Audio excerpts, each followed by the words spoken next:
যে আমার চক্র মহাদেবকে আঘাত করতেও দ্বিধা করবে না। আর আজ মহাদেবও আমাকে থামাতে পারবেন না।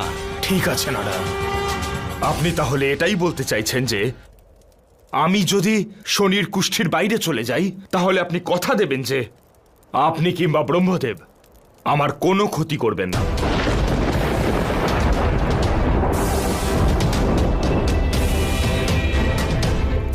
হ্যাঁ মঙ্গল, আমি তোমাকে কথা দিচ্ছি, কিন্তু তোমাকেও প্রতিশ্রুতি দিতে হবে যে তুমি তোমার প্রতিশ্রুতি পালন করবে। ধন্যবাদ নারায়ণ, আমি প্রতিশ্রুতি দিচ্ছি যে আমি শনির কুষ্ঠি থেকে বাইরে বেরিয়ে আসব, শুধু আমাকে এখান থেকে যেতে দিন।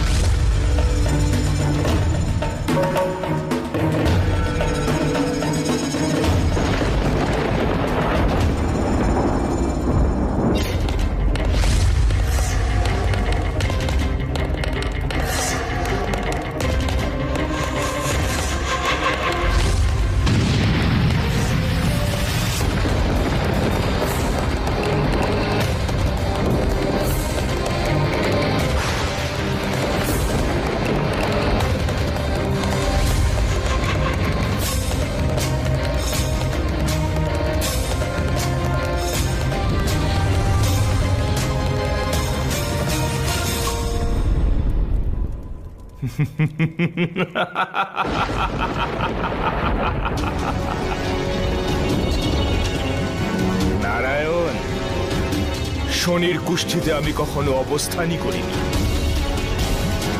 আমি শনির কুষ্ঠিতে নয়, বরং ধামিনীর কুষ্ঠিতে অবস্থান করে বিবাহ যোগ নষ্ট করব। আর আমার মঙ্গল দোষ শনির উপর নয়, বরং ধামিনীর উপর পড়বে।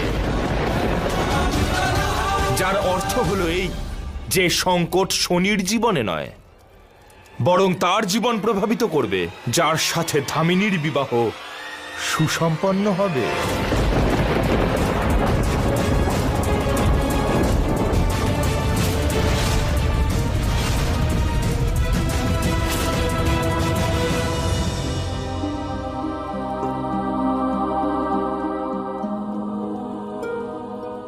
আশা করি মঙ্গল পরিকল্পনা অনুযায়ী ধামিনীর কুষ্ঠিতে মঙ্গল দোষ স্থাপন করে দিয়েছে। এবার তোমাদের দুজনের জীবন বিবাহের এই অগ্নিতেই ভস্ম হয়ে যাবে শোনে।